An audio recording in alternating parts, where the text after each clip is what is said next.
E olha, gente, agora o assunto não é nada engraçado não, viu? Porque, olha, aumento da gasolina, aumento na conta de energia e crédito mais caro para o consumidor. É bom já preparar o orçamento, que vai ficar apertado esse ano.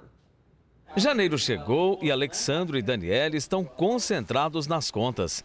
O casal se prepara para adequar o orçamento às novas medidas de aumentos de tributos que chegaram logo no primeiro mês do ano. As medidas anunciadas nesta segunda-feira pelo ministro da Fazenda, Joaquim Levy, vão reforçar a arrecadação do governo federal, mas, ao mesmo tempo, também irão impactar no bolso das famílias e afetar as contas de combustíveis, energia e cartões de crédito. Diante das medidas anunciadas, o casal sabe que precisa fazer alguns ajustes para economizar e não comprometer o orçamento. E eles já tomaram uma atitude: compras de agora em diante só à vista. Evitar financiar um eletrodoméstico, o automóvel a gente já adquiriu, não vai precisar financiar, mas o que tiver de comprar vai ser tudo à vista, de preferência. E para realizar a tão sonhada viagem aos Estados Unidos no fim do ano, o casal vai precisar apertar um pouco mais as finanças. Tentar usar um mínimo cartão de crédito, fazer uma viagem bem planejada para a gente mais à frente não ter prejuízo com esses aumentos aí. Pois é preciso planejar, porque muita coisa já está mudando nesse começo de ano. É muita taxa, imposto subindo. E para a gente discutir esse reajuste, está aqui no estúdio comigo o economista Eduardo Araújo. Bom dia, Eduardo. Bom dia. Obrigada pela presença aqui hoje. Agradeço o convite em nome do Conselho de Economia. E esse pacote de medidas do governo federal, do ponto de vista do mercado financeiro, foi muito bem aceito, porque havia risco em relação ao rating no Brasil. Havia uma ameaça de que o Brasil pudesse perder o grau de investimento. Então, para o mercado financeiro foi positivo, porque o governo prometeu que faria uma economia de 66 bilhões, um superávit primário de 66 bilhões esse ano. E com essas medidas anunciadas, esse conjunto de medidas no início do ano, já se estima uma quantidade de 40 bilhões. Agora, para o consumidor, realmente tem sido denominado pacote de maldades do governo, porque representa uma elevação da carga tributária, né, que já está num patamar aí de 36% do PIB. Porque, Eduardo, a gente sempre escuta, né? Porque o Brasil é um dos países que tem a carga tributária mais alta, só que a gente tem outros países da Europa que tem aí que superam. Só que, por outro lado, esses países aí europeus, por exemplo, eles têm serviço de saúde de qualidade, eles têm segurança garantida, coisa que aqui no Brasil a gente não vê. Eduardo Santos acabou de falar aqui pra gente, um camarada que cometeu 20 homicídios e estava solto, foi preso agora, né? Exatamente, esse é o grande ponto, né, que os consumidores, o cidadão de uma maneira geral, reclama por conta da taxa por conta da cobrança excessiva, né, de tributos, e não há uma contrapartida em relação à prestação de serviço.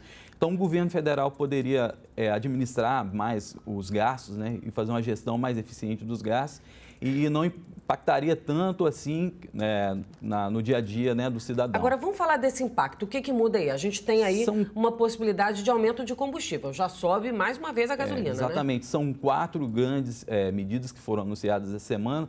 2 delas, assim, de maior repercussão. Uma em relação à questão do combustível, né? Nós estamos tendo a volta da CID e do IPI, uma volta da CID. Isso vai fazer com que o consumidor tenha um acréscimo de 8% em relação ao preço de combustível. Então, para uma família que gasta aí em torno de R$400 com combustível por mês, vai passar a gastar cerca de 432 por mês. A segunda é em relação ao IOF, né, em relação aos empréstimos e financiamento, que passa a elevar essa cobrança desse imposto, né? Então, eu fiz uma simulação para uma pessoa que, por exemplo, fosse adquirir um automóvel no valor de R$25 mil, parcelado aí por 12 meses, essa pessoa pagaria aí em torno de R$400 só de cobrança, né, adicional de tributos. E as outras 2 medidas, uma delas em relação à elevação também de imposto sobre produtos importados e em relação aos cosméticos também, que está havendo uma mudança, enfim. Pois é, aquele creminho que a gente gosta, shampoo de cabelo, tudo vai subir de preço, né? Exatamente. Então, para o consumidor, a dica que a gente dá é que nesse ano de 2015, por conta dessas medidas, o ideal é que se programe para não se endividar, que, se possível, faça uma programação do seu orçamento planejando aí uma economia de uns 30% para algum imprevisto, até mesmo para poder ter uma reserva financeira para o futuro. O ideal é a gente ter uma economia de 30%, por exemplo, do salário da renda fixa da família? Exatamente. Parece ser um valor assim elevado, né? Mas para uma família que recebe aí tem um orçamento de R$5.000, o ideal é que se programe para ter 1.500 de economia por mês. Pois é, mas o difícil é que brasileiro, gente, já vende o almoço para comprar a janta.